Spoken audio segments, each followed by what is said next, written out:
Okay, ladies and gentlemen, Popper and Critical Rationalism, Lecture 14. The general title here is Determinism and Indeterminism. To understand Popper's ideas about this, one needs, I think, to keep in mind one of the themes about Popper's work that I have referred to before, namely Popper's changing ideas about the scope of reason. What was this all about?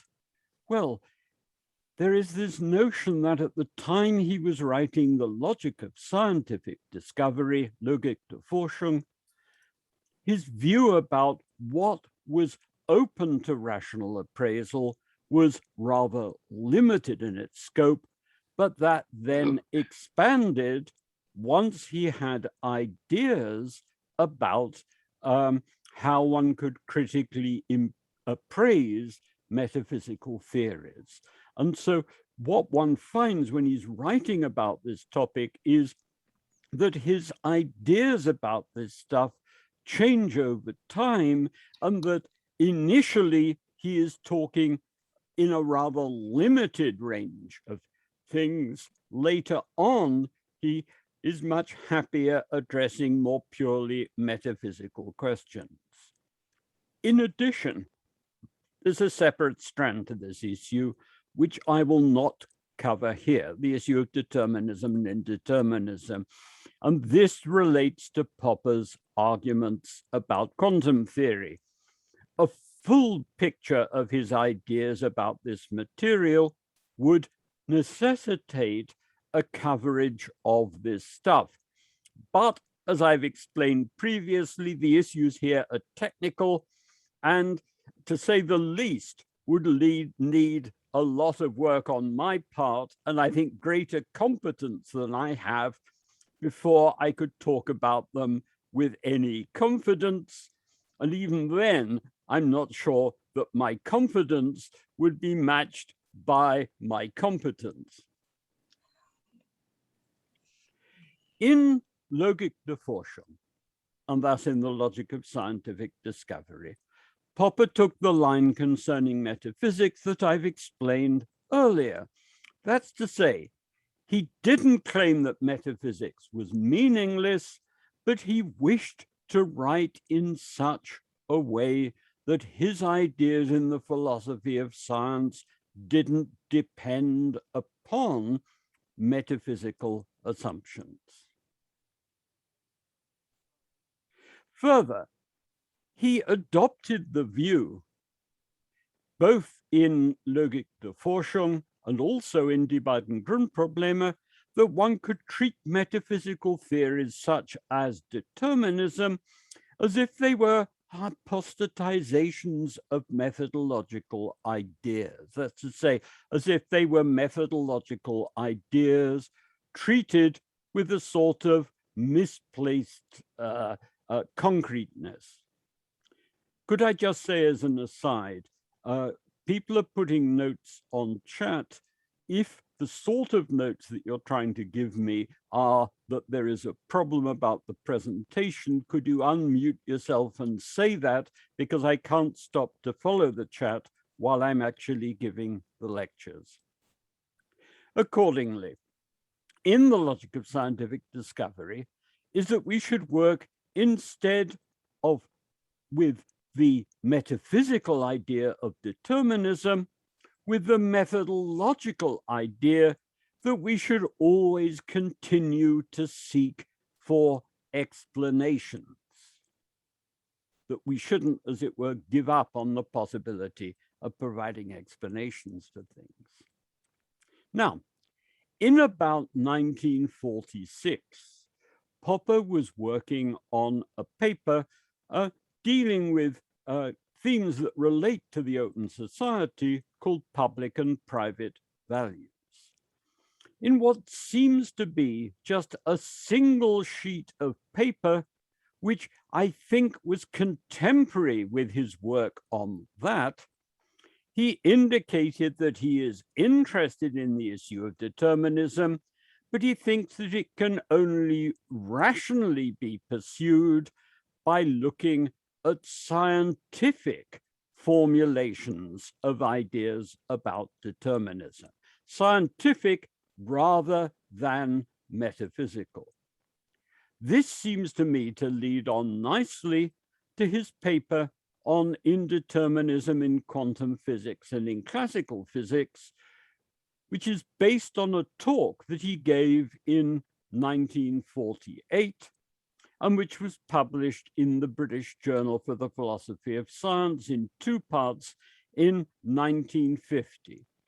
And in this, he argued that even in a prima facie deterministic system, in a system that perhaps is even fully deterministic, there is the impossibility of predicting, using the methods of science, of certain physical events.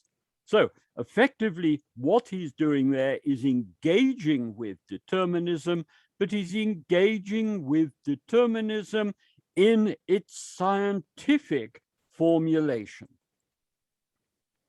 To understand what's going on, one needs to distinguish determinism as a metaphysical theory, which one might express, for example, by saying something like, every effect has a fully determining cause, with what Popper is concerned with in this particular piece to which I'm referring. That's to say, not that all events are determined in every detail, but rather with the claim that they are predictable in accordance with science in every detail.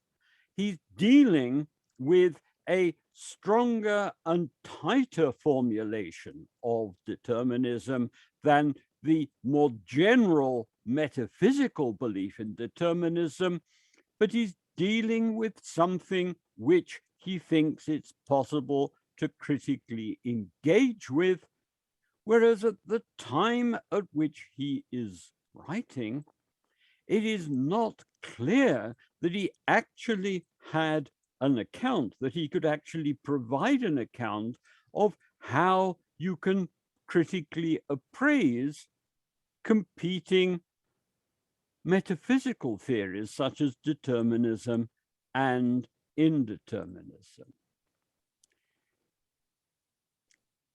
This kind of scientific determinism Popper goes on to argue against. But it's important to note that even if he's right, determinism in a metaphysical sense could still be correct.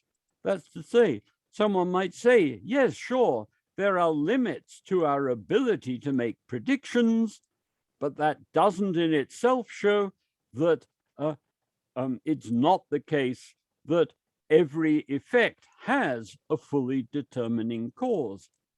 You may think, but it's only the metaphysical theory that is philosophically interesting.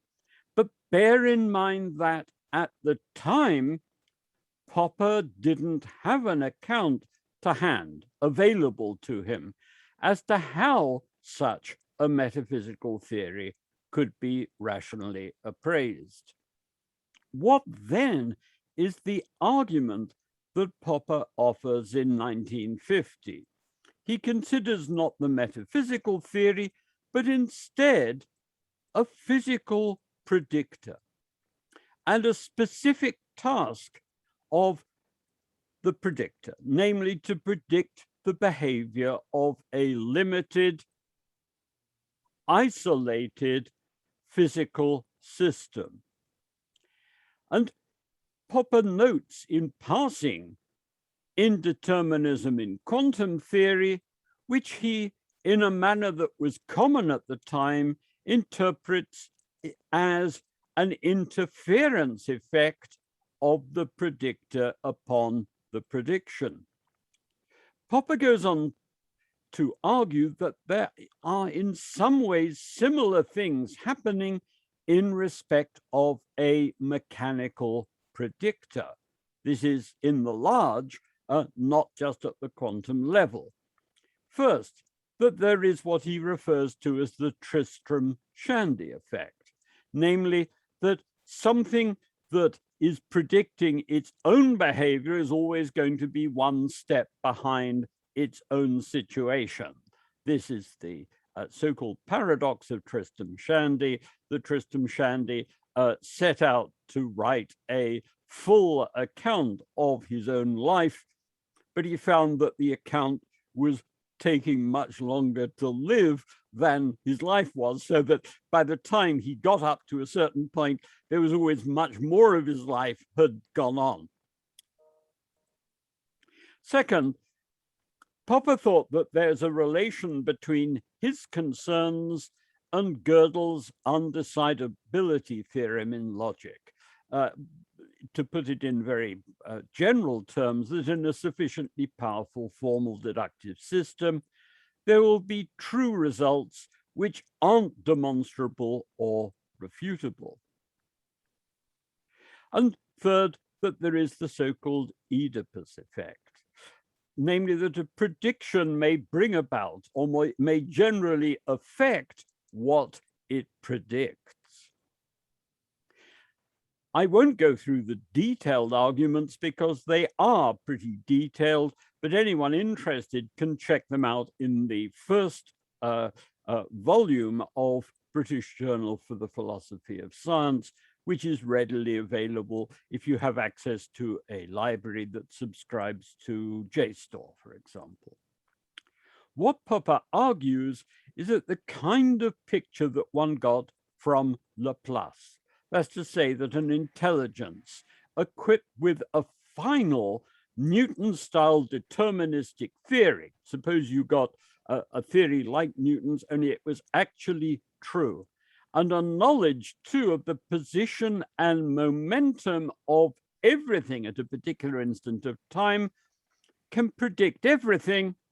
What Popper was arguing is that the kind of picture that this suggests is in fact defective. It's worth noting that this is argued in a setting that itself assumes a deterministic theory, as to say that he's offering an internal critique of this Laplace-inspired picture. And Popper isn't contesting that it would be possible retrospectively to explain everything. The heart of his argument is the idea that if a prediction is made and it is then fed into the system, then that destabilizes the system, it changes the system, and it then means that to work out how the system will behave, a new prediction has to be made, which is only going to hold good if that in turn is not passed to the rest of the system. That's to say, his result is about predictability rather than metaphysical determinism, and one might even say rather than scientific determinism, just in the sense that from the full Laplace picture, one could still claim that everything was, in fact, fully determinate, that what Popper, if his argument is right, has come up with is the notion that there are limits to our ability to make predictions of a certain kind. It's worth noting that Popper makes an immediate use of his argument in another context. This was in the preface that he added to the book version of his Poverty of Historicism, when that was published in 1957. The Poverty had come out in the 1940s in a journal. It was then collected into a book version. And in the preface, Popper commented that he had earlier argued, namely in his book, that historicism was a poor method, a poor approach. Using more updated Popperian terminology, one could say that Popper had offered a critique of it as a metaphysical research program. But that, he then writes in 1957, I have since succeeded in giving a refutation of historicism. I've shown that for logical reasons, it's impossible for us to predict the future course of history. Popper referred in this context to his paper from 1950, but he notes in 1957 that he is no longer satisfied with it, and that, I quote, a more satisfactory treatment will be found in his chapter on indeterminism in the Postscript, which hadn't at that point actually come out, but it had been written. To this and to Popper's explicit espousal of indeterminism, we'll be turning shortly.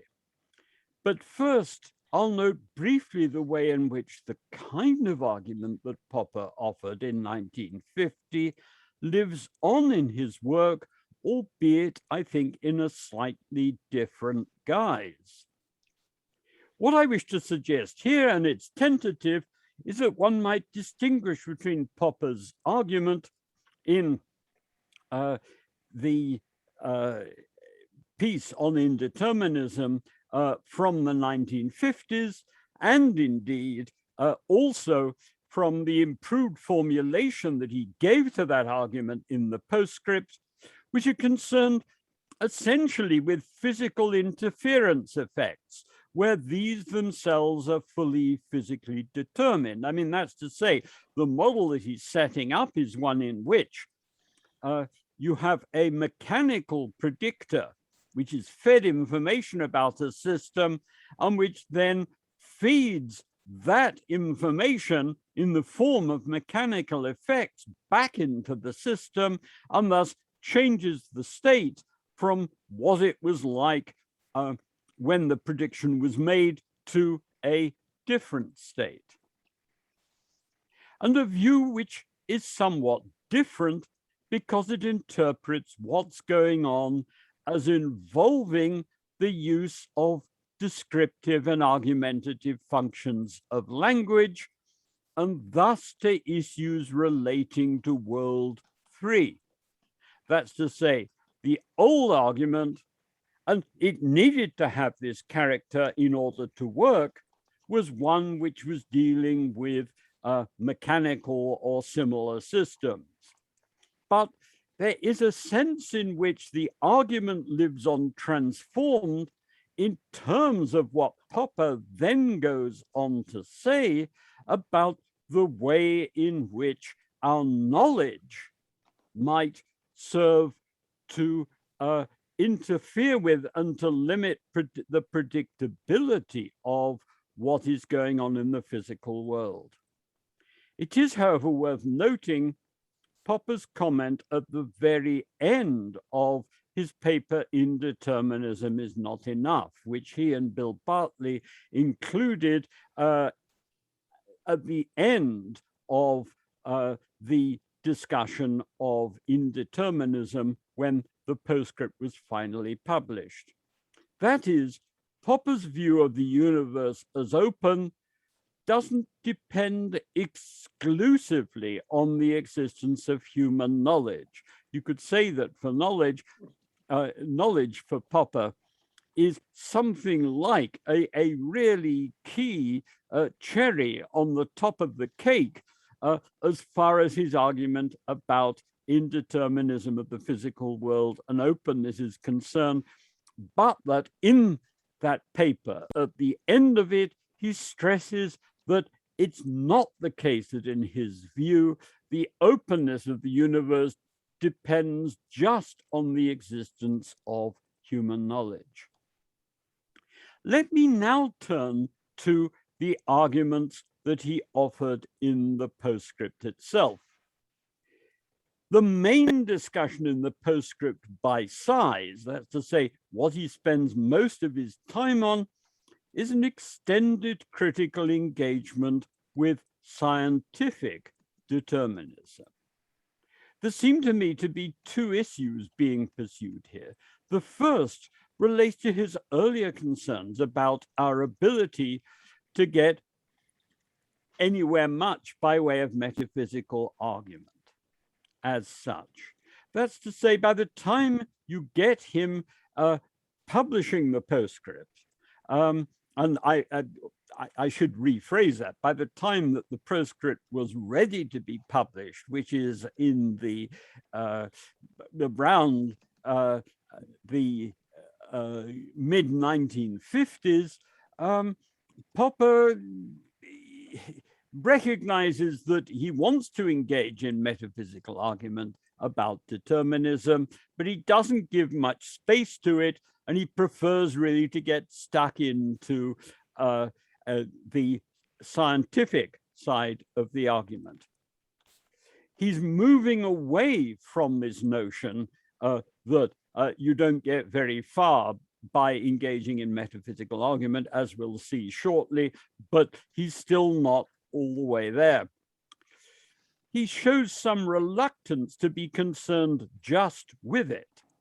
And second, there is the idea that we are at a common sense level skeptical about a Laplace-style view in which everything is scientifically predetermined, and where in effect what Popper is saying is there's a kind of strong case of a common sense character for the openness of things, for indeterminacy. One might even say for notions of human responsibility and so on, and human freedom. We have been persuaded by proponents of scientific determinism that that is untenable. So let me look critically at some of the arguments for scientific determinism, because if I can torpedo them, if I can show that they are problematic, then we may be able to persist with our more commonsensical ideas about freedom with a good conscience.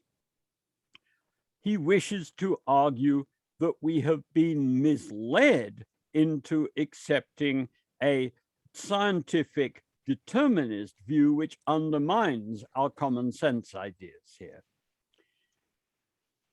Why? Because he thinks people have drawn incorrect conclusions from the success that there has been with regard to deterministic theories. Popper's arguments are detailed, and I will not try to take you through them here. Indeed, I apologize for the fact that this lecture, both with regard to the material in his 1950 paper and now with regard to this stuff, is consisting of sort of wild and sweeping gestures rather than a detailed run through his actual arguments. The problem is that the arguments are indeed detailed and weighty, and that I think if you're interested in them, the best that I can hope for is that I might stimulate you to go and have a look at them.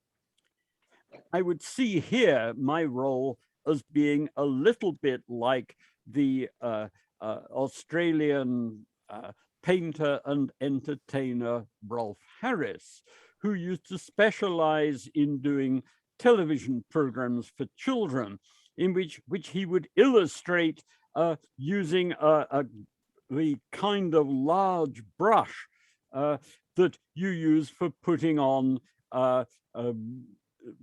plaster onto walls or whitewash onto walls, very, very large scale.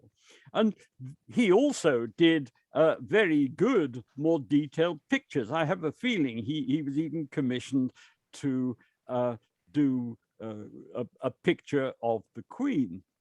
I think that there is a perfectly legitimate level at which one can offer these broad brushstroke arguments. I might say, though, at the same time that Rolf Harris isn't a particularly happy example here, because he was subsequently arrested for molesting young women, and I think may still even be in prison for that at the moment. So you may think that I will deserve the philosophical equivalent. All I would plead here is that Popper has written a lot in detail about these matters, and I hope sometimes that it's useful to try and see the wood for the trees. That's to say that we don't get lost just in the particular details, but on these you'll have to follow up yourselves. Indeed, if you're interested in this material, I suggest that you do look at it yourselves, because it certainly would repay careful study. But briefly, Popper in this material offers several lines of argument. First, Popper discusses what he calls accountability, and this is basically a technical term that he introduces for the idea that we should be able to state in advance how precise our statement of initial conditions would have to be if we're going to be able to make a prediction. Something about which he is skeptical. He offers some general arguments there, but let me just offer one illustration. This is an example that he gives, which is actually about chunky. My illustration relates to Popper's discussion of what he refers to as my cat, that's to say Popper's cat. My understanding is that the cat, a marmalade cat, which spent a lot of time with the Poppers, but which I believe was not originally theirs. He behaved as cats sometimes do, of moving in on someone who he thought was a soft touch, and he was apparently fed very well by the Poppers and kind of tyrannized Popper and sat on his papers and generally made the kind of nuisance of himself that cats can do. They called this cat Chunky after a well-known style of breakfast marmalade. So he's a marmalade cat. There was a well-known British marmalade called Chunky style marmalade with large pieces of orange peel in it. And so as he was a marmalade cat, the Poppers called him Chunky. Popper indicates that while he's developed a knowledge of the cat, so that he can now predict if the cat is liable to leap up onto the windowsill by his desk and then go out into the garden, or instead to leap up and sit on his writing pad, he has no idea what information one would need in order to predict where on his writing pad the cat will actually land and stay. That's to say, it's not just that he can't do it. He says, I simply have no idea what information one would need in order to make a prediction of that kind. And I think this is well worth thinking about, because lots of intentional actions, for example, suppose you're writing your signature, typically seems to me to involve a certain kind of plastic control, so that all that's controlled is that your writing falls within certain margins or boundaries. The same is true when we're speaking a native language or one in which we're bilingual. We control our body to make certain kinds of sounds, and essentially all that we need to ensure is that the sounds fall within a certain kind of range and don't move over too far to something that sounds like one of the other sounds. This is the kind of ability that one picks up when learning a native language, but which seems to me to explain why it is that once one has such a skill, that the acquisition of a second language can be so difficult just on the grounds that it might require that you're making differentiations of a kind that simply don't occur within your native language and to which you're accustomed to being able to control yourself. Popper also offers some interesting comments on the theme of theories as nets. Those who read The Logic of Scientific Discovery might recall that he starts with a quotation about theories as being nets, and it's something to which he refers in passing at one other point. But in the postscript, he goes on about this a bit more, but he gives it a slightly striking interpretation. Because the initial mentions in The Logic of Scientific Discovery might seem to suggest that he is just going with the image of a theory as a net we throw out just to try to capture part of reality. But in the postscript, he goes on and says something a bit different. He says that theories are rational nets of our own making and shouldn't be mistaken for a complete representation of the real world in all its respects. Popper, at the same time, disavows instrumentalism or conventionalism. So this isn't a compromise with his realism, but he suggests that, and I quote again, the world is highly complex, and although it may possess structural aspects which are simple in some sense or other, the simplicity of our theories doesn't entail the intrinsic simplicity of the world. He further suggests that the same is true in relation to scientific determinism. He argues that there are methodological reasons for working with simple prima facie deterministic theories, but he seems certainly to be suggesting that even if these are true, this doesn't mean that the world itself is fully deterministic. And illustrating the point with regard to a prediction of the state of the solar system 3 months into the future, making use of deterministic Newtonian theories, he argues that such a deterministic theory has to work with a model of the solar system which involves oversimplification, and that our developing scientific knowledge may lead us not just to grasp the essential truth about the world, but simply to an infinite sequence of approximations to that. Just where all of this stuff goes, it seems to me to be a little difficult to work out. And while he has a reasonable sized discussion of it, I think he leaves a lot of things up in the air. But he certainly seems to be suggesting that we shouldn't move too quickly from the success or even the assumption of the truth of a deterministic theory to thinking that if it's true, it must actually capture what the world itself is like. What about metaphysical determinism in the postscript? I make the distinction because the first lot of stuff that I've been talking about relates to Popper's discussion about science-based deterministic ideas.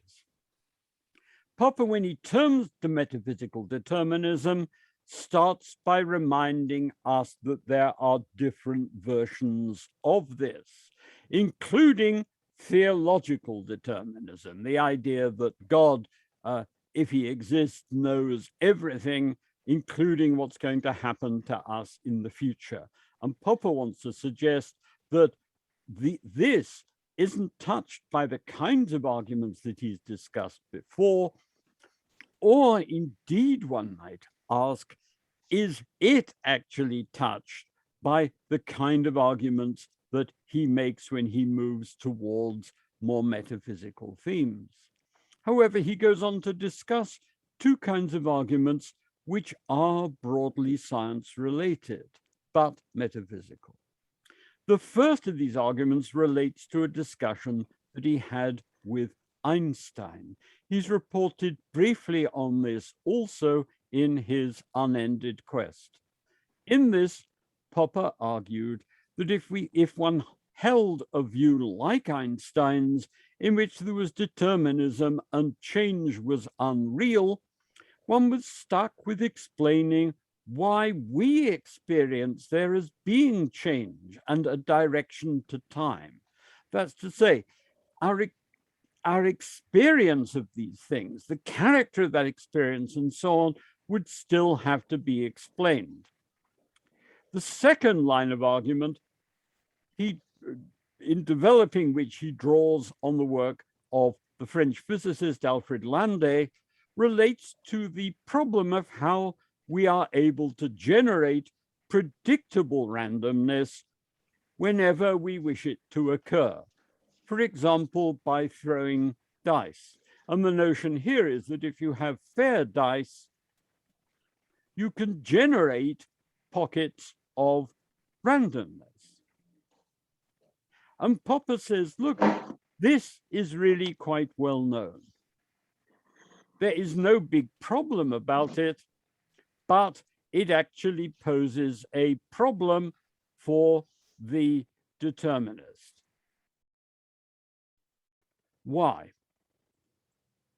The determinist, to explain this, seems to be thrown back on assuming that there are somehow appropriate probabilistic initial conditions, as it were, almost going right back to the dawn of time. But why should there be such probabilistic initial conditions? And how is it that we, as it were, not knowing anything about these or where they occur and where they don't, are able to generate probabilistic effects simply on the basis of creating things like a fair coin or dice, and so, to say nothing of things that are more sophisticated. Popper, by contrast, argued that it was plausible to see the world instead as containing objective probabilistic dispositions or propensities. And it's important to note that by such a propensity, Popper is saying that there may be properties, for example, of an experimental setup, such that something that is in the same state may at one point generate one outcome, another point generate another outcome, and where what one may have relating to this is a statistical distribution of outcomes, rather than it's being the case that there is some underlying cause which determines why things go one way or another way. He argued that such an approach was a fruitful one in interpreting quantum theory. And so in part, and as I've explained at the outset, there are, as it were, two wings to this argument, and that I in this lecture can give you only one of these. And there is the other side of it, where Popper is developing these ideas with an eye to issues in the interpretation of quantum theory and in the understanding of probability theory. But in addition, he thinks such a view offers a fruitful way of approaching how we should understand the world. So he's offering it in a technical context, but also as a more general conjecture about our situation and our situation in the world. Popper's A World of Propensities, the lecture in the small book, A World of Propensities, offers an accessible overview of this approach and what it amounts to. I refer to that just because in a lot of other material where Popper's talking about this, it's caught up with a discussion of more technical matters. I'd like now to turn to Popper's discussion of these issues in his Of Clouds and Clocks, which is available most easily in his Objective Knowledge. One needs, in approaching his paper, to start with a common sense contrast between clouds and clocks. The former, billowing clouds, look as if they are indeterminate. The latter seem to be almost a paradigm of what is determinate. Popper argues that in the light of Newton's work, physical determinists who extrapolate that approach suggested that all clouds would, on examination, turn out to be clocks.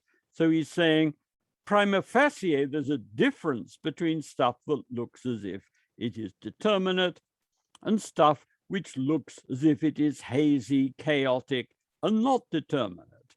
But under the impact of the success of Newton's work, physical determinists suggested that if one really goes into it, all clouds would, on examination, turn out to be clocks.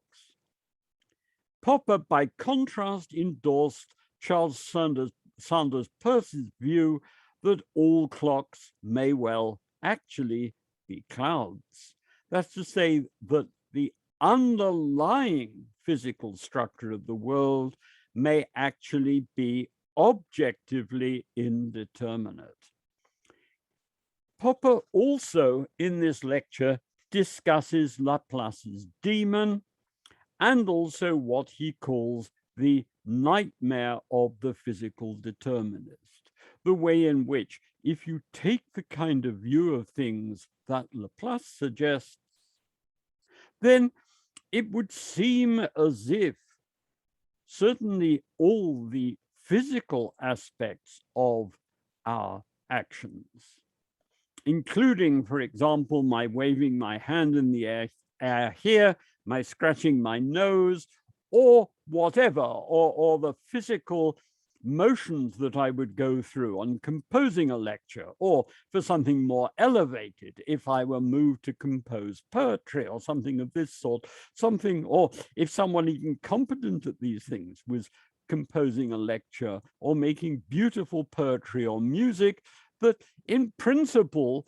all of this would already be predetermined by the physical state of the universe and true laws of physics before they were ever born, before the earth existed,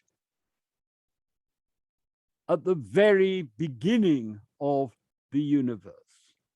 And this seems to undermine or to pose problems for our self-understanding and for our ideas about our and other people's creativity and responsibility and so on. That's to say, the nightmare of the physical determinist is that there would be just a closed physical system in which everything happens, is physically determined, and where certainly the physical aspects of what is taking place in terms of the function of the brain, the movement of one's tongue, hands, and whatever is fully physically determined before you're around. In this, great works of music, qua physical marks on paper, are fully determined by purely physical occurrences, as indeed are the physical brain processes which go into their creation. Popper also discusses an alternative form of determinism, one found, for example, in David Hume. Here, reference is made to physical determinism, but also to human psychology, to motives. But these are seen as being determined also by various causes. Popper is somewhat critical of such views, in particular because they don't seem to be open to the kind of precision that is possible with regard to physical determinism. Think back to what Popper told us about Chunky the cat. It was a female cat, he could predict to leap onto his desk and indeed to sit on his writing pad. But where she would sit beyond that, it's just not clear that we have any notion of how one could make detailed predictions about what was going on.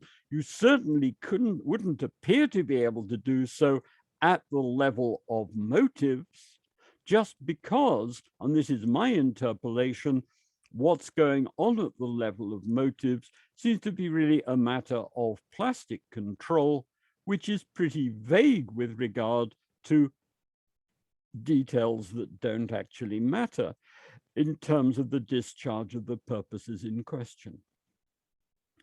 It seems to me personally that while, to be sure, they're not suggested by advances in our knowledge, as was the case for physical determinism in the light of Newton, they are nonetheless troubling. For while Popper notes that physical determinism destroys creativity, surely the same would be true if some other kind of metaphysical determinism were the case, other than stuff which we're capturing in our physical theories. So Popper is again in these cases referring back to the kind of precision, but as he's argued in the Postscript, actually not as much precision as one could ever possibly want that you could get with regard to physical explanations, but where explanation in terms of motivation is rather weaker.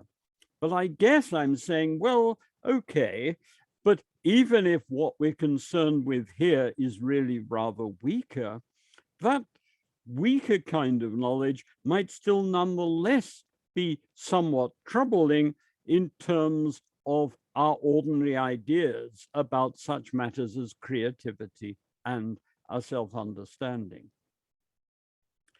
Popper states that he's a physical indeterminist, but he also argues that indeterminism is not enough. That is, not enough to explain human creativity and freedom. He notes that various determinists have made the strong point that simply to invoke randomness doesn't, on the face of it, help us with these problems about human creativity and freedom at all. And indeed, that randomness seems to make issues of responsibility, both moral responsibility, but also kind of responsibility in the sense of authorship and so on, look highly problematic. That's to say, we may indeed make some snap decisions which are like decisions made on the toss of a coin. They may even be ones on which subsequently it turns out that a great deal in our lives may hinge. But the decision itself may be a kind of snap one. Shall I run for that bus or just wait for the next one? Shall I take this opportunity or hang back and so on? Well, how you take these things in some cases may be just a snap decision. And where there's no big problem, I think, of saying, well, there could be a matter just of chance or randomness in that, but other decisions are much more deliberate ones, or where you may make them tentatively, but then be after critical feedback from other people and only actually determine what to do in the light of a lot of critical and indeed intersubjective scrutiny. But these are utterly different, I think, these snap decision things from cases in which we deliberate. In the latter part of of Clouds and Clocks, Popper's concerned with the problem of how purposes, plans, deliberation, and so on can have an effect on the physical world. His response is in two parts. First, he argues that there's no reason to suppose that our only alternatives are clouds and clocks, if interpreted as either things are random or there's physical determinism. And he suggests that there can be various kinds of plastic control which stand between them. This is the idea that I was talking about in the last lecture. He suggests that one might see organisms as a hierarchical system of plastic controls, and that then that consciousness may be seen as one such type of plastic control, as something which is produced by physical states, but which then interacts with them. And I think one can also stress that consciousness is there and it plays this role, but so also does intersubjectivity and other people. What does all this amount to? Popper welcomes indeterminism as breaking the nightmare of physical determinism, but he also argues that indeterminism is not enough. But he thinks that if things are indeterministic, it might, as it were, metaphysically allow room for a hierarchy of plastic controls. And when I say metaphysically, we can have this as a research program.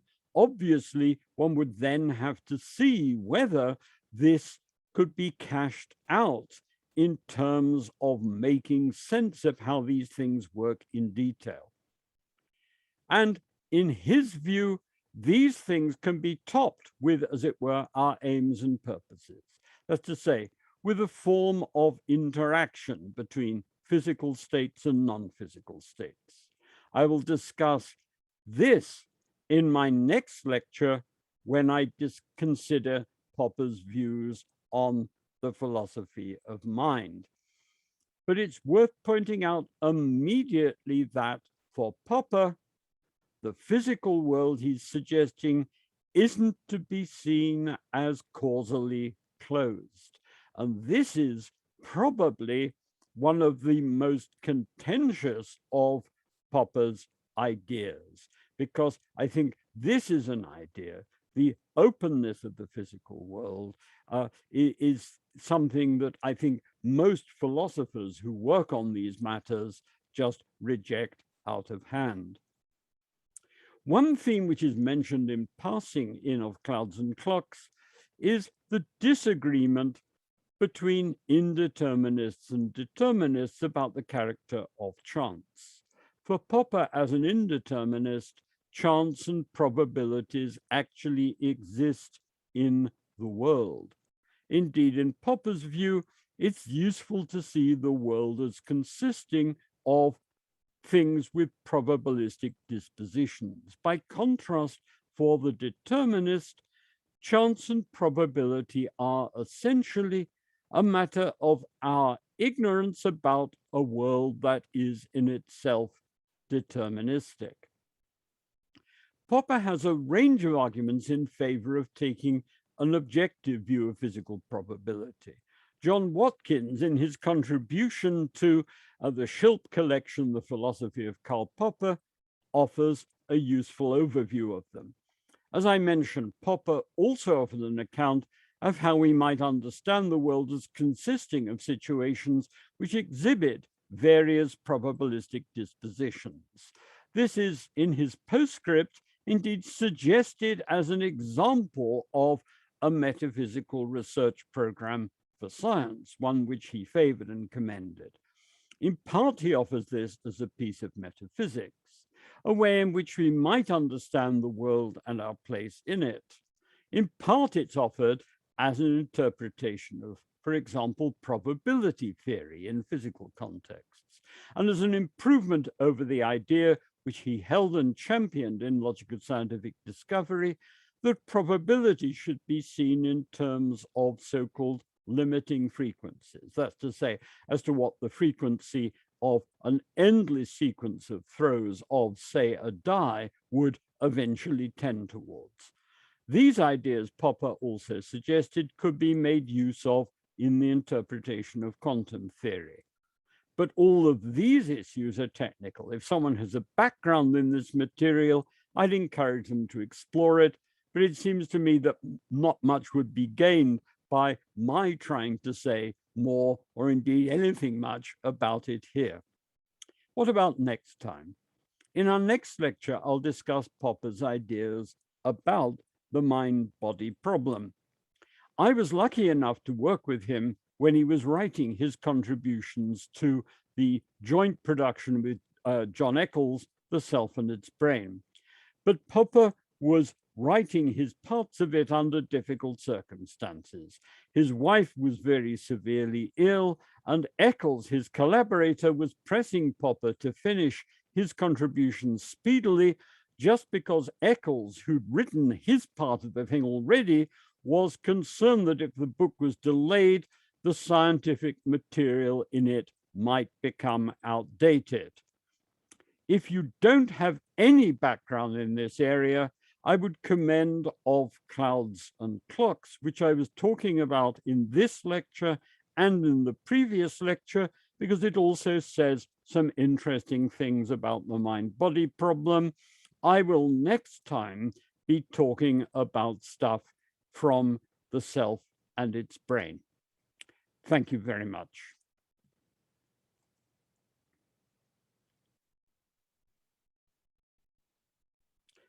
Okay, let's move on to discussion.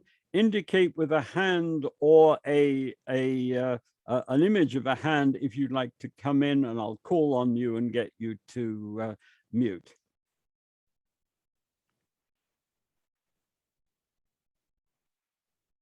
Dead silence?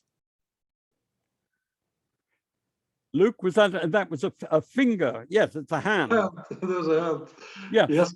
I just want to say, because last time I mentioned Niemann, because you see the same thing with Niemann's book with the Metaphor lecture of Popper. What is it about? It's about determinism in biology. Yeah. So it's quite interesting to see that. And what is incredible is that Popper was actually aware at that moment of all the newest developments in biology, that he was in touch with all these scientists. And yeah, but because now we have this epigenetic stuff there, and we know that Popper was right by now, that there is not only an influence from the gene to the organism, but also the other way around. Yeah. Nobody is doubting this now. What I would say is that when I was working as Popper's assistant, I would go into what was his office at the LSE and would call him at about 9:15 in the morning. Why about 9:15? Well, because by that point he would have received his mail, and he would talk to me about what I should be spending my time getting for him to look at. And a great deal of this was a matter of his having been sent papers by scientists, by physicists, biologists, and people really, I mean, also historians of thought just about pretty much everything. And so a lot of my time was spent, because this, you have to note, was before computers, before the internet and so on, before libraries had computer-based catalogs. My time was spent trying to work out how on earth I could get my hands on a lot of this material.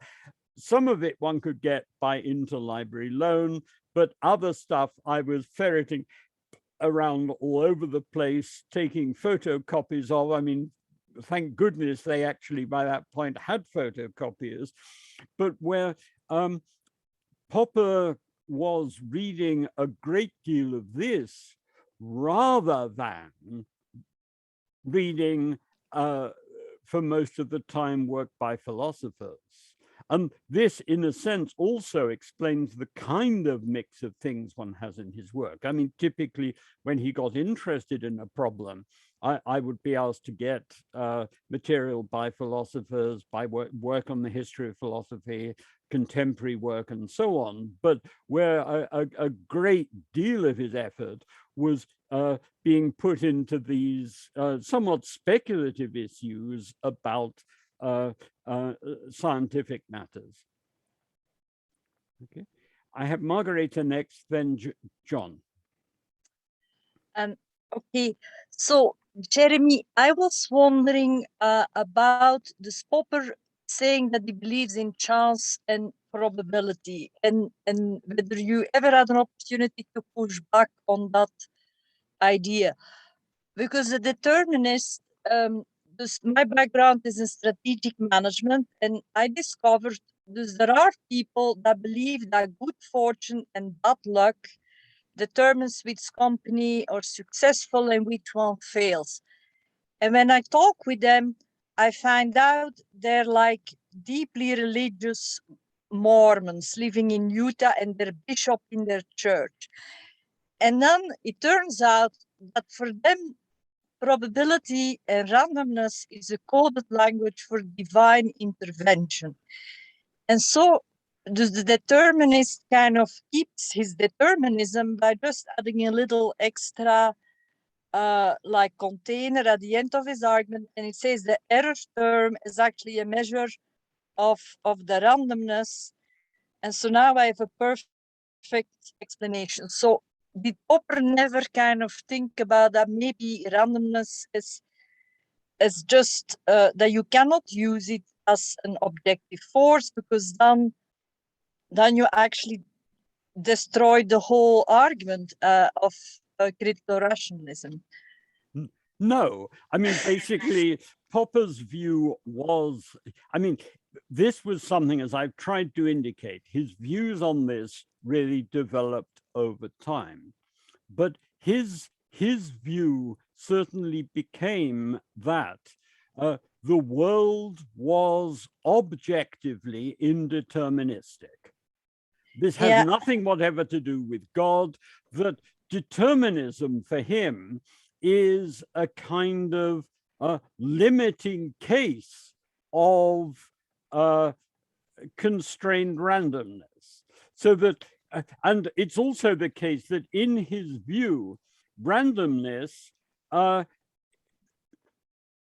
may be ordered in the sense that just as if you're throwing dice, you may have, I mean, the kind of view he's suggesting is that if you have well-formed dice and you throw them, then how a particular outcome comes out is a matter of chance. But the distribution of outcomes isn't completely, isn't all over the place, there are regularities in it.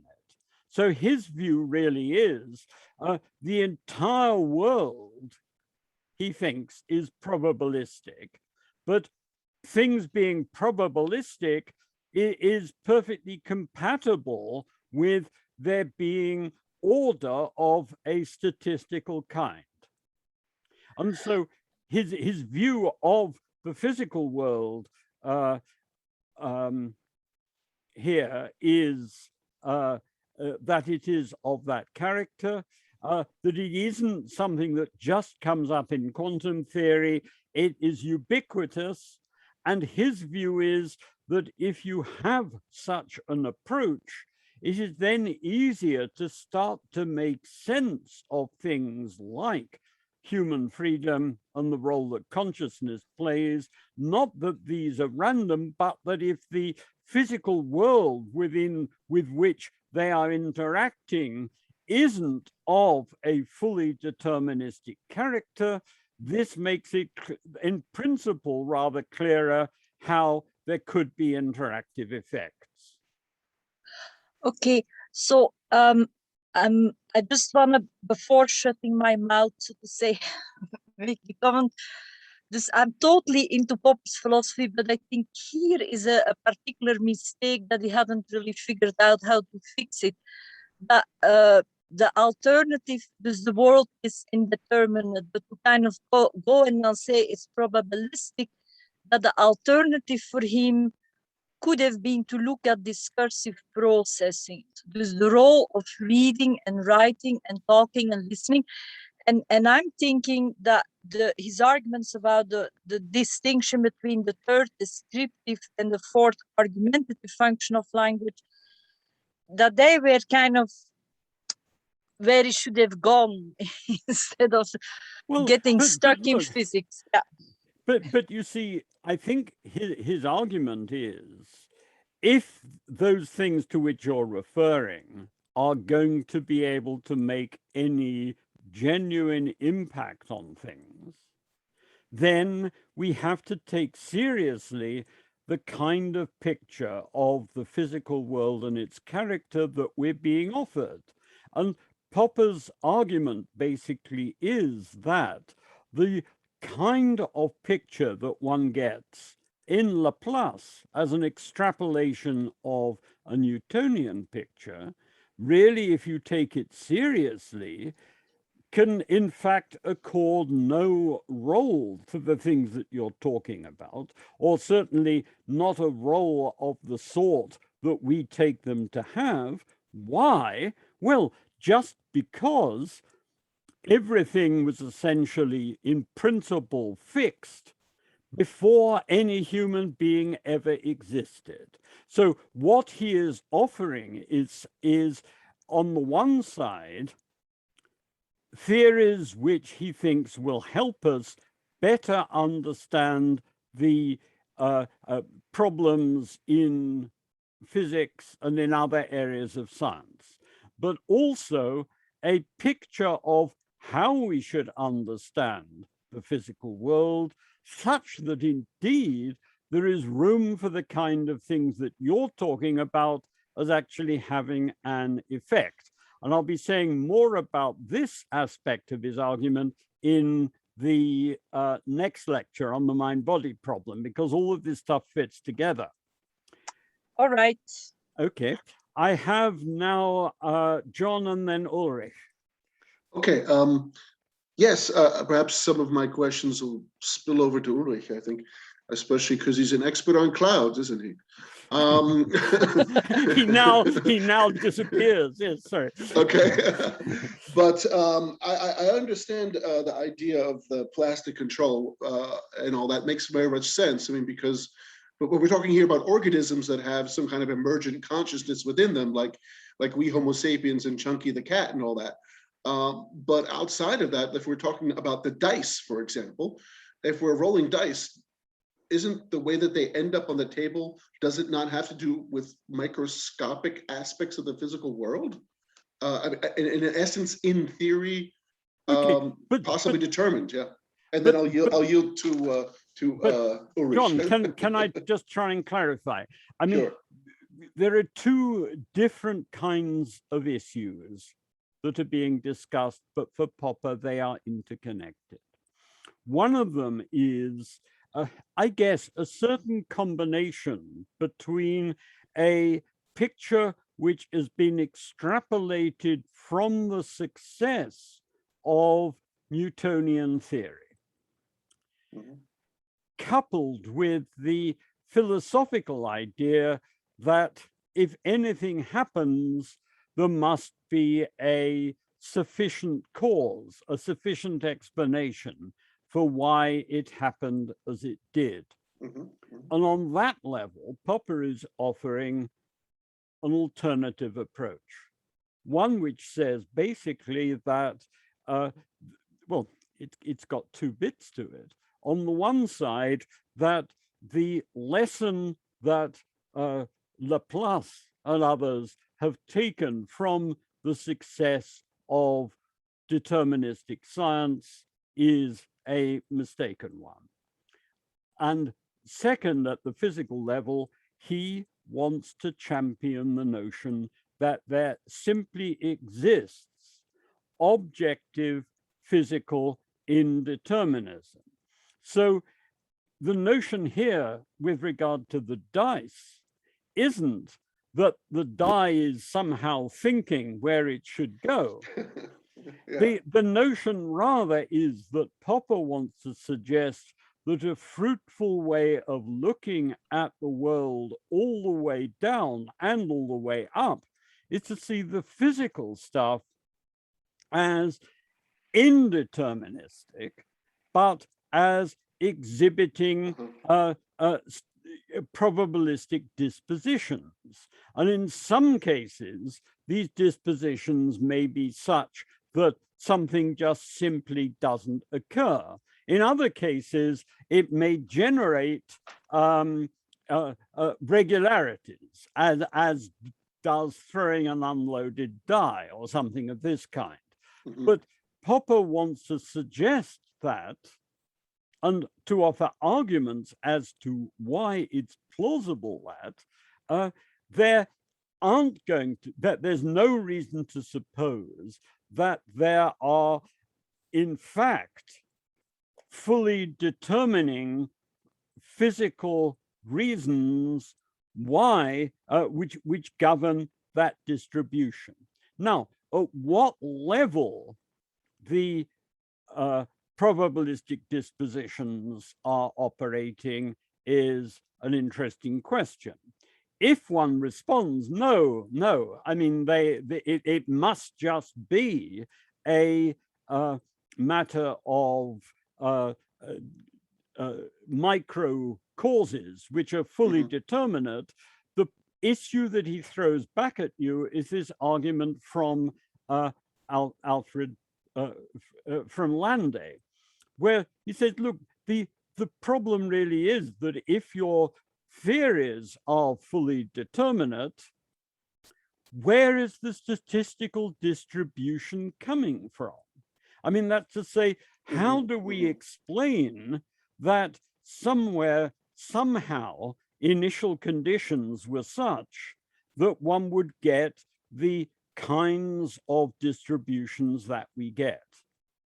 Now, I am not... Velocity of the dice? Sorry? Velocity of the dice and well, movement of your hand? but the question is, what serves to explain why there should be a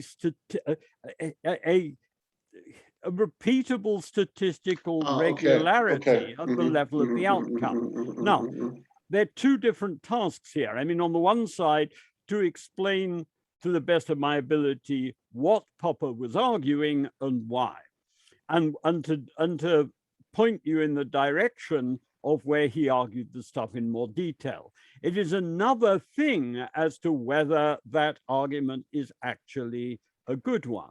And I mean, I have at a certain point, I've seen people raising issues about Landay's argument. I don't know what implications they have for the use and development of it that Popper offered. The a problem in a sense is that just because what Popper is offering is casting a net over virtually everything. If I were to say, I will not only try and give you an account of what Popper's approach was, but also to try to sum up in the lecture what the current state overall of the critical discussion of all of these things is, you would at that point collapse in hysterics just on the grounds that that isn't a task which anyone could sensibly attempt. But that is the kind of thing that he's doing, but where the other element to this is not only is he seriously championing this as a possible way of looking at the physical world, although it's suggestive but also may have problems, but then also as saying, but if the physical world is like that, there are then ways in which we can make better sense of the notion that there are emergent properties and that consciousness as an emergent property can actually interact with the physical world, that becomes a bit easier to understand. But obviously that also is speculative. I will look with you at some of the arguments that Popper developed in that area next time. Okay, great, thank you. Perhaps we'll hear a bit about quantum physics from Ulrich. Well, I avoided the quantum physics, but I mean, that's why I wanted to diverge to him. So thank you very much. Yeah. Right, Ulrich. Yeah, well, thanks. Well, no quantum physics detour from my side, but in practice also quantum physics and quantum mechanics is something that we are all using every day, right? Your mobile phones wouldn't work without it and so on. So it's not something very fancy and secret in the end. It's just a way of understanding how making sense of practical phenomena. And so in that sense, it's a good, actually, thanks, John. It's a nice start into the point I wanted to make in analogy to the chat. So to me, it's always really surprising how both actually scientists or philosophers then also, of which I know less, can even think very differently from Popper's view and critical rationalism. And I'm not talking about the language, right? You can always refine things or find alternative descriptions and different terminology. But the essence of the arguments that you outlined, Jeremy, right, on how that there can be no, or that it's not meaningful to have absolute deterministic approach, and that it's also not meaningful to then diffuse things to say there is not even any probability for anything. I mean, to me, when you do any kind of research, I'm doing a lot of research indeed, but even if you do only very little types of research with any physical systems or so, but also with other systems, then I think you must arrive at the conclusion that things, in order to be meaningful for us to continue thinking, right, in order to not sit back and think it's solipsism and I'm just dreaming and it doesn't matter anyhow, then you have to come to this conclusion. And so now I'm coming to my question. So I'm still wondering why it isn't much more common that people say, okay, from Popper we have, and critical rationalism, the other people who have worked on it, we have a nice approach of describing how things are and what we do about them and so on. And so now let's try to improve on it wherever this is possible or even necessary, rather than trying to do something completely different, which seems really difficult in a way, right? And that Popper's work is already a synthesis of a lot of philosophy beforehand. So I'm wondering, Jeremy, if you have an answer on how, again, whether this has been tried recently, beyond Popper himself having been in exchange with a lot of leading physicists and other natural scientists of his time, and why this apparently has not happened so much recently. I think most of my colleagues more or less follow Popper's approach automatically, but why this is not very common in the philosophical and then societal approaches, I think it would help a lot also in political discussions, right? Talking about probability distributions rather than about nonsensical deterministic things that never will work out anyhow this way. Well, I guess what I would say is this. Popper, I think, was doing something which was quite distinctive in the sense of offering wide-ranging, rather speculative, but criticizable approaches to how you might be able to fit various different things together. Now, different aspects of this have come under a lot of criticism. For example, Popper wanted to suggest in the end that an indeterministic but realist way of understanding quantum theory and also suggesting that one should follow that as a picture of how science might be developed. He thought that that was attractive. I think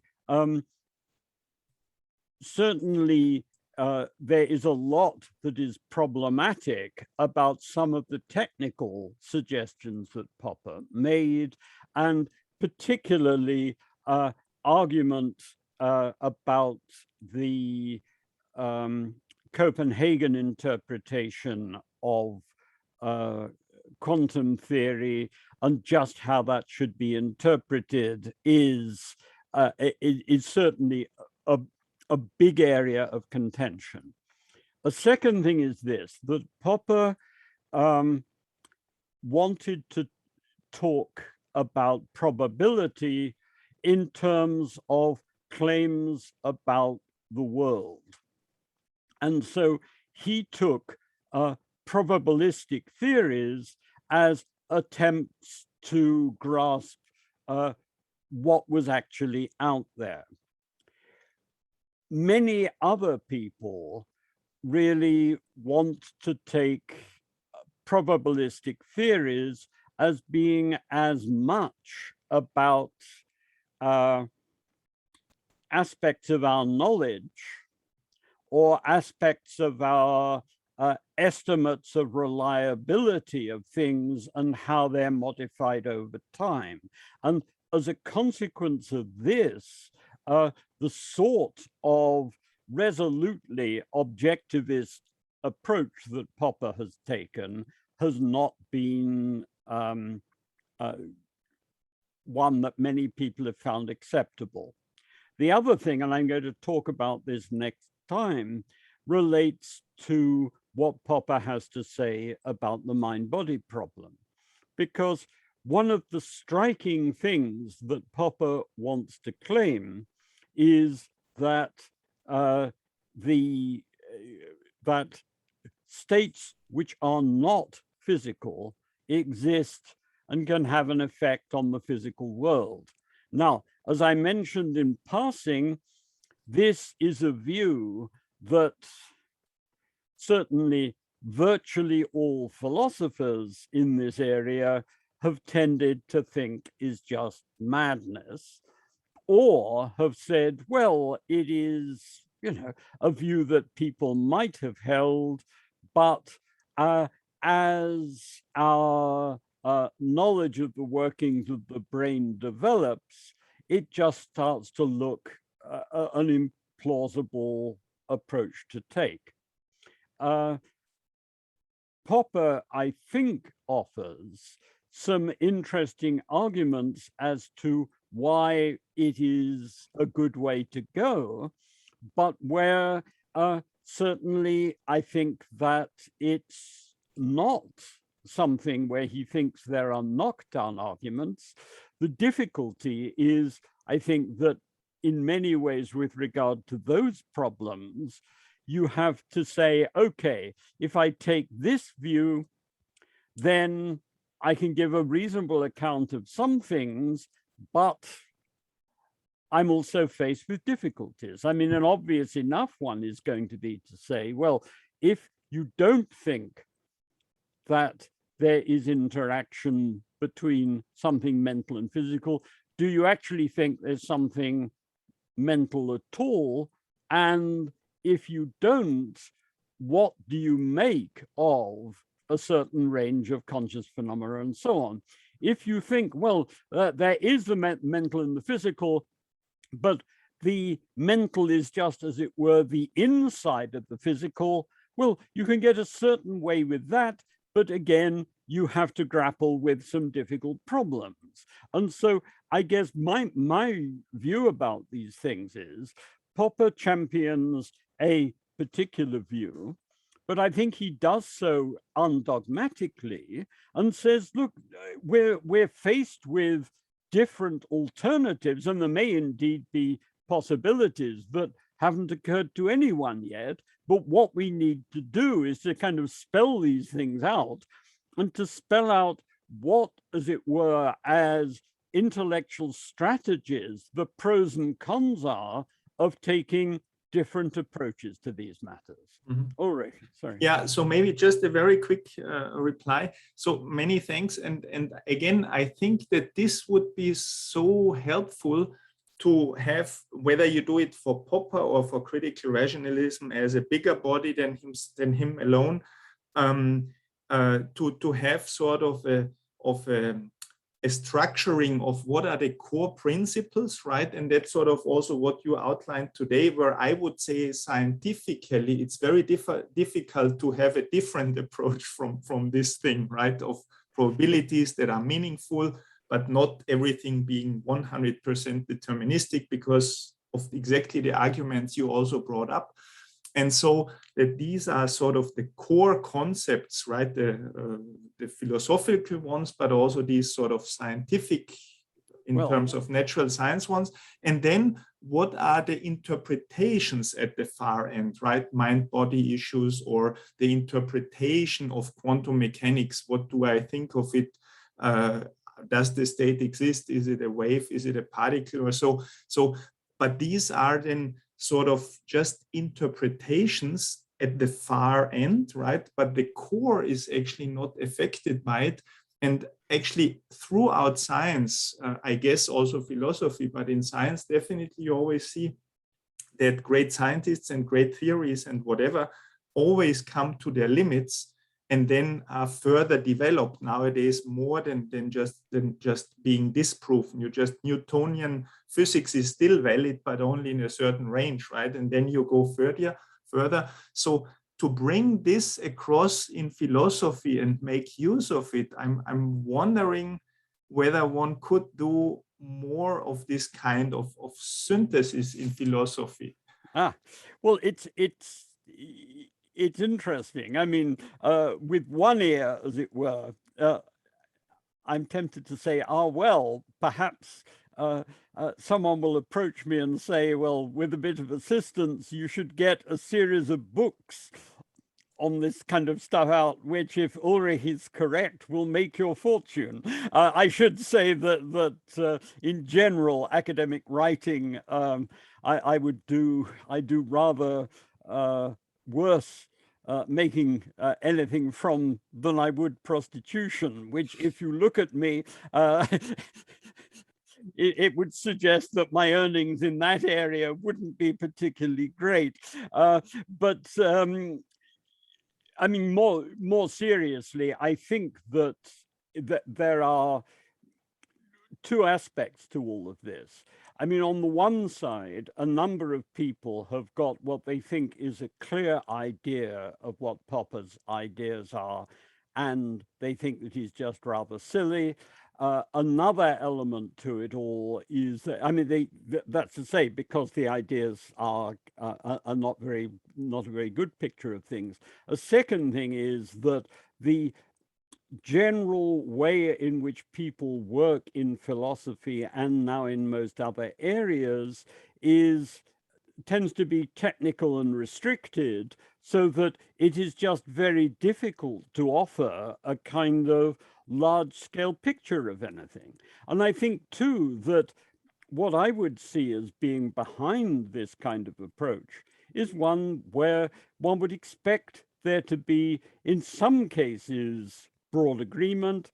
In other cases, there would be disagreement about how one should be going about things. But it would seem to me to be very useful to encourage people to at least articulate and talk a bit about these things, just because at a certain point, I mean, someone can give a talk on some of these things, say a bunch of things that to them seem plausible. To other competent people, they'd say, look, no, for the following kind of reason, the sort of thing that you're suggesting doesn't really work at all. You're going to have to modify it significantly.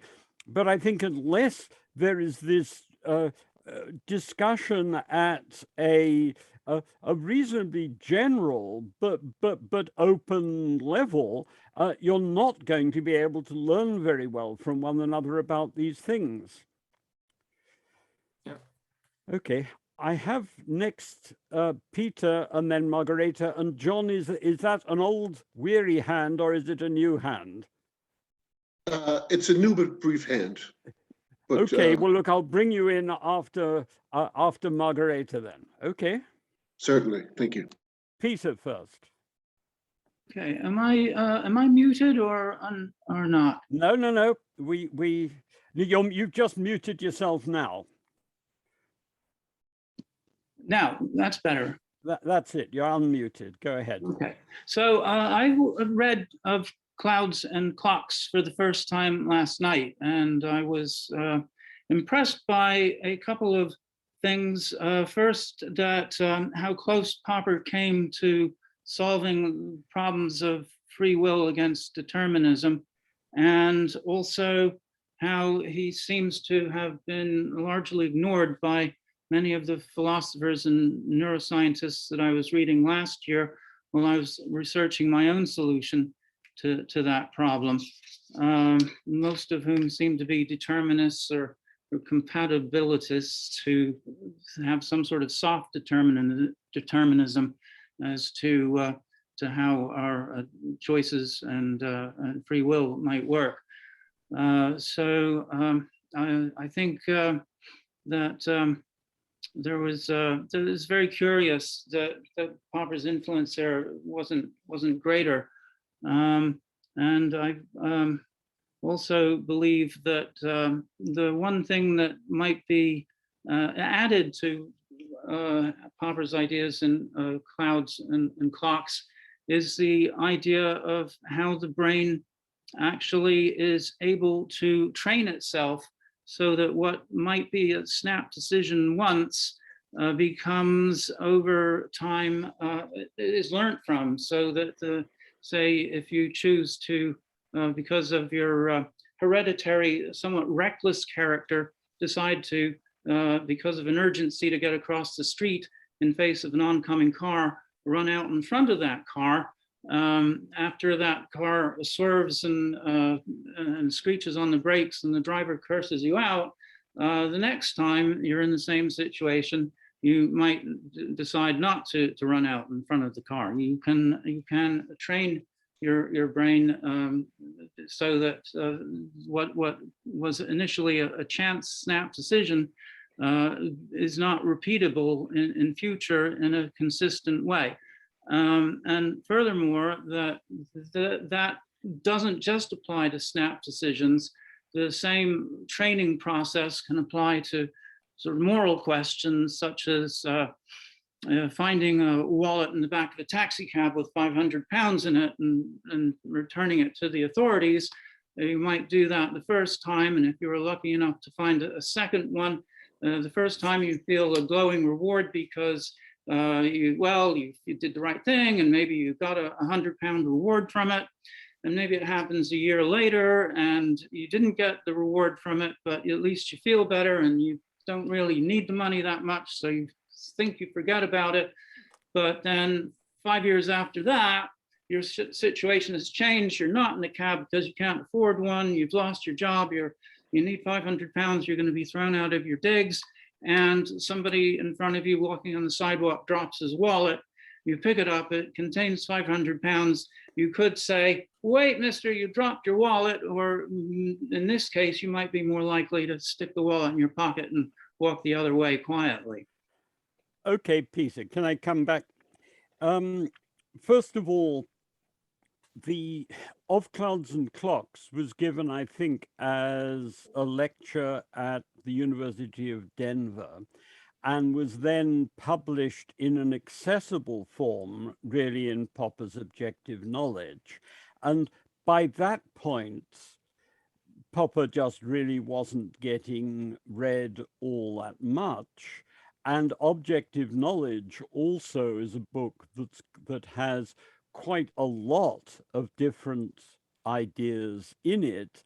And so I think as a result, it doesn't get, that particular essay didn't get the kind of attention that it deserved. You could then say, well, he went on to write his contributions to the self and its brain. And if you want to get a feel for what a not untypical reaction was to that. There was a very hostile review by Daniel Dennett, and in the notes for the lectures, I will look that out so you can see. Two things, though. First, the issues about learning of different kinds and so on are explored a bit in that, but also, I mean, there's an enormous amount of work done by psychologists on different kinds of mechanisms in those sorts of areas. What is much more tricky is something that Eccles tries to tackle in the book, but I think he goes at it a bit like a bull at a gate. It is the problem of, if you think that something that is not physical affects the brain, how and where might it work? And this is obviously a much trickier problem. I think that people could say, well, Eccles offers some specific ideas which really look as if they're wrong, and otherwise people just tend to go in for a lot of hand waving. And so that there are genuine problems about, if you have a view like that in Of Clouds and Clocks, it's really, as I was suggesting before, suggesting a program of how explanations might be developed and how problems might be tackled, but where the key issue is going to be, what could this amount to in detail?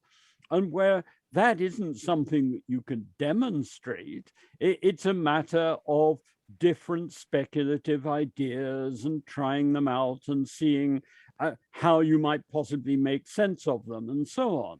So none of these things are going to be knockdown arguments. It's more a matter of saying, well, here are some suggestive ideas, but where it would take a lot of people, a lot of work to see whether one could really make something of them. And then that brings to the further problem that there are very few people around who are interested in Popper's approach or in a position to take it much further. I mean, one of my hopes about these informal talks is that it might at least give one person's understanding of what's going on. It might serve to put it on record.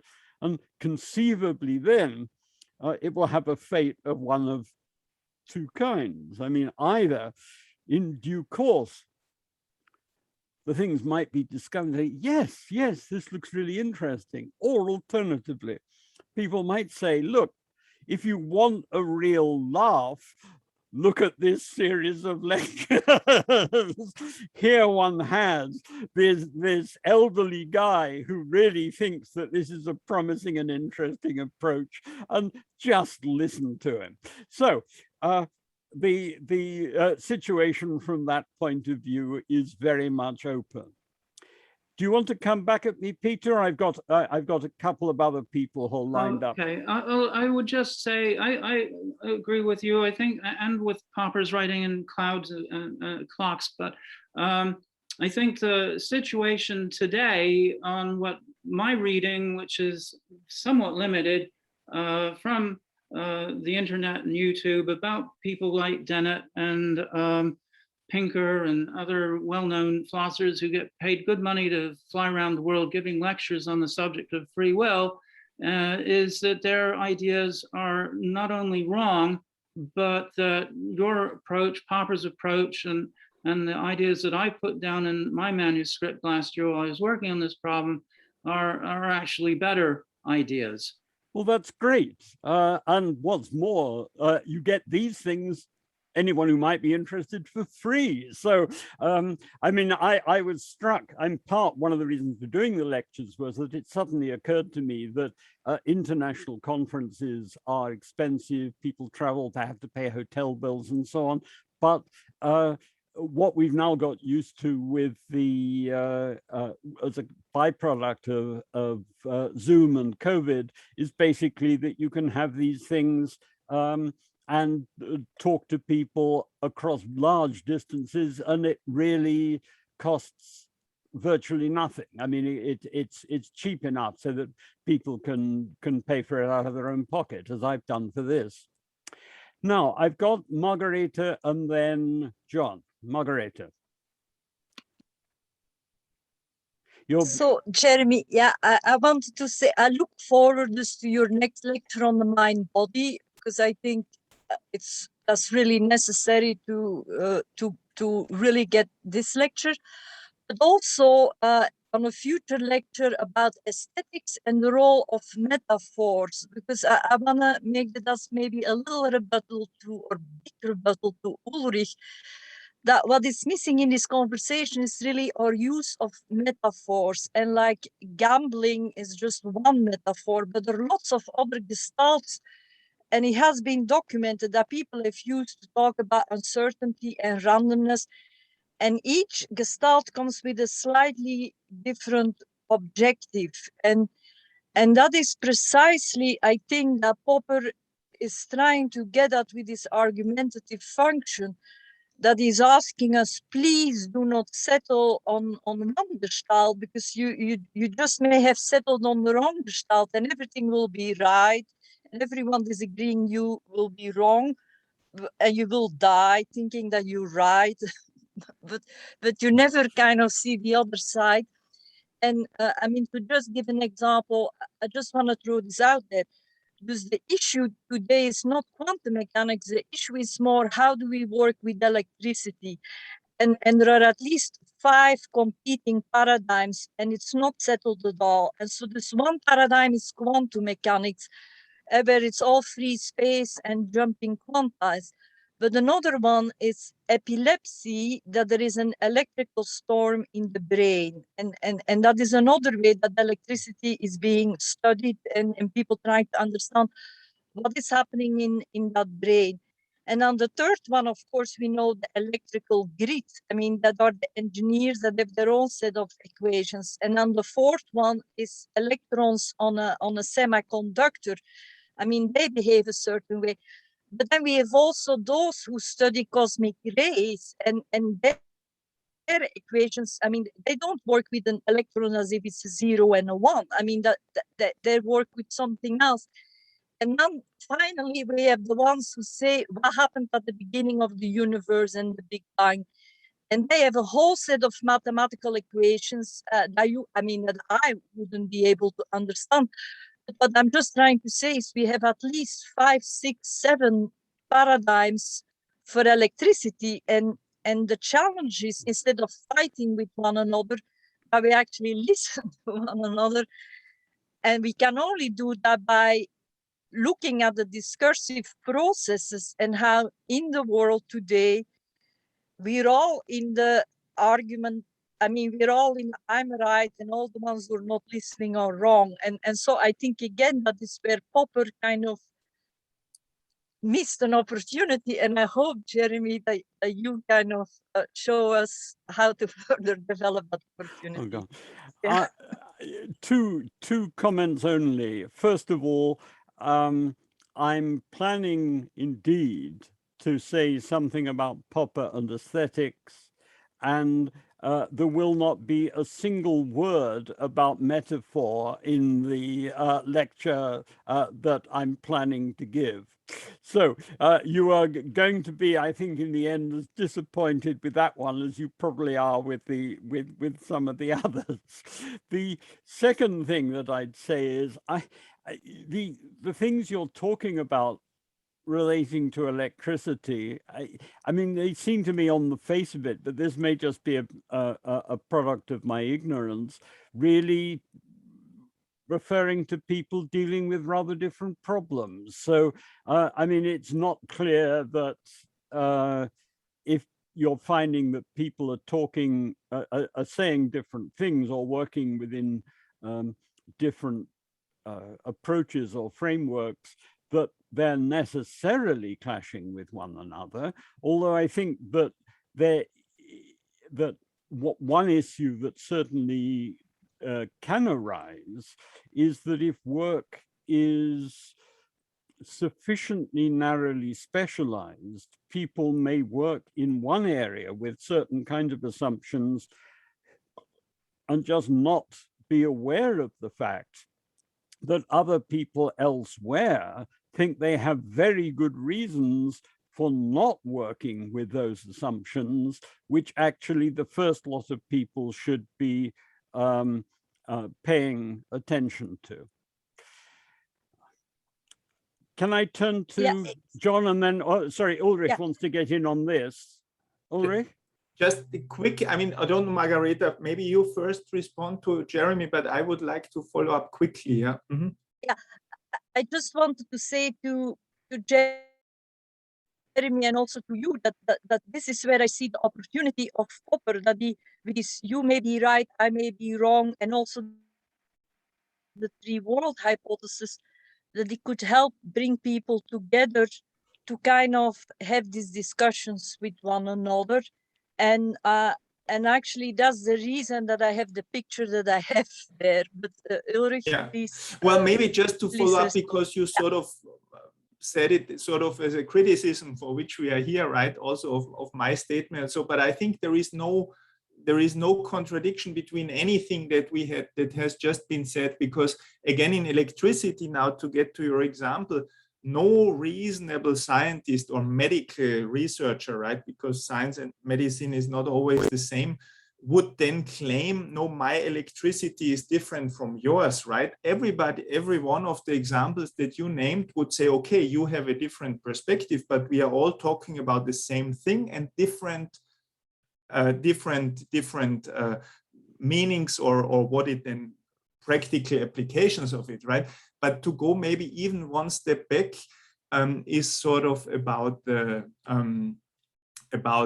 Newtonian physics versus then quantum theory or also relativity or so, right? No physicists who are in any way with the right mind or would be taken serious by any colleague would say Newton is all wrong, it's all nonsense, we can't use it, right? I mean, you just say, okay, you apply it where it applies, and then you have to go further when you go outside to very large or very small systems and so on. It's very simple. And so in that sense, I find it so astonishing that there is not a little bit more of synthesis in what I perceive as an outsider from philosophy, and that it might be really worthwhile. Jeremy, please try to try and find this least common denominator, at least for a big area of people who go there, right? There will be always outliers, and that's good also for progress.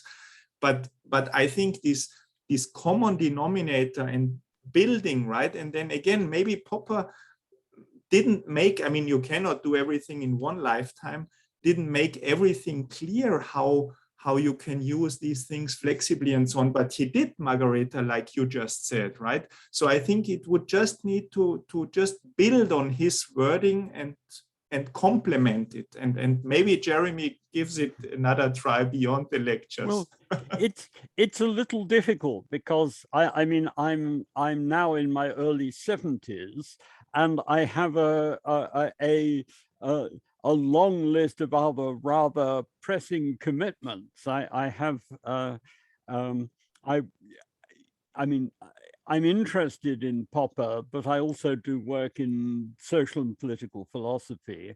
And I have a book called Living with Markets, which I have promised the publishers years ago and which I have to get to them. And so it goes on.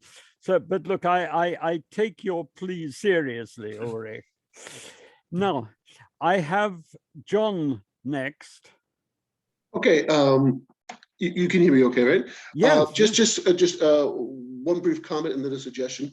I think from discussion when you were talking about there's no knockout argument and there's suggestive ideas, and Ulrich is then also talking about, because he's a very practical person, what's useful scientifically. I think we're talking about what Popper is suggesting here as a methodological approach, most of all. I mean, because if you're going to separate epistemology from ontology, somehow he's not really making a statement about the world, but just sort of what we can actually get at practically.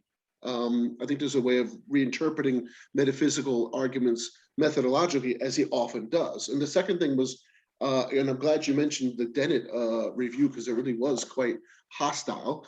And just a request for Peter, who seems to have a bit of a background in cognitive science and neuroscience, to maybe have a look at that stuff and find out what the disagreement actually is about regarding Popper's philosophy of mind. Yep, with that, I'm done.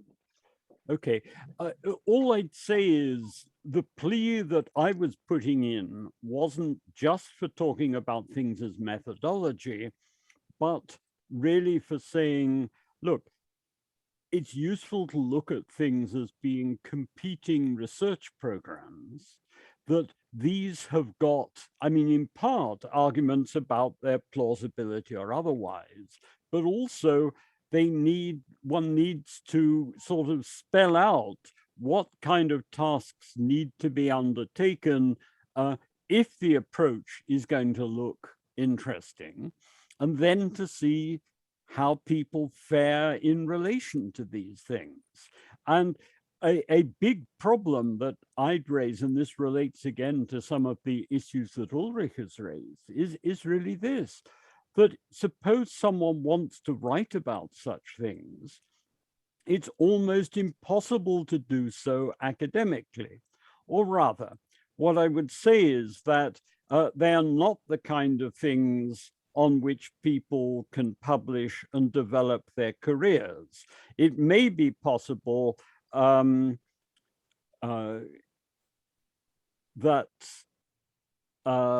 Ulrich, when he gets older, not such a dab hand at doing the detailed work that he does, may then nonetheless get invitations to address large bodies of people. And when he's given appropriate scientific awards, then can stand up and offer big picture talks about things. But typically such exercises, you know, people clap, but they're not taken very seriously.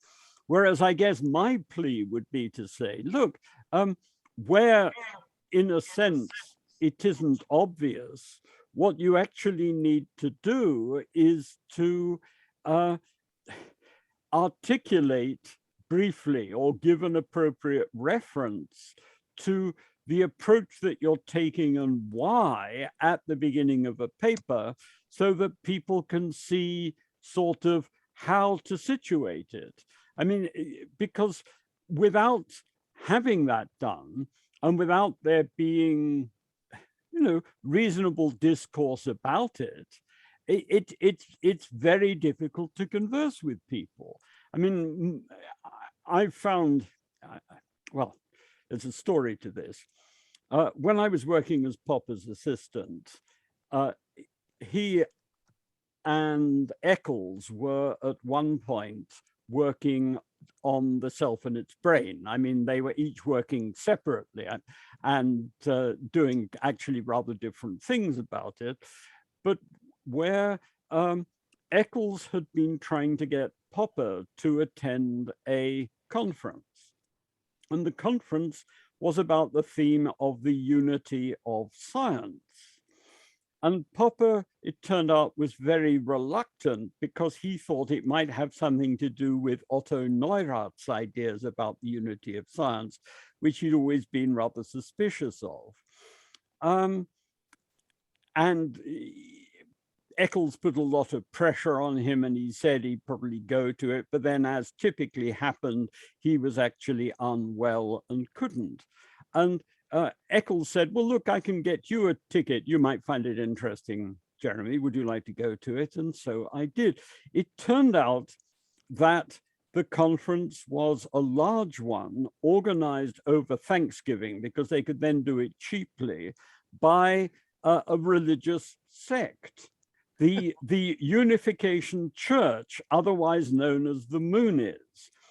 And what was really striking was that they actually got a lot of very able senior scientists to participate, and the discussion on topics to do with broad approaches in science and prospects for unity between different theories and so on was actually first rate. I mean, it was really very interesting.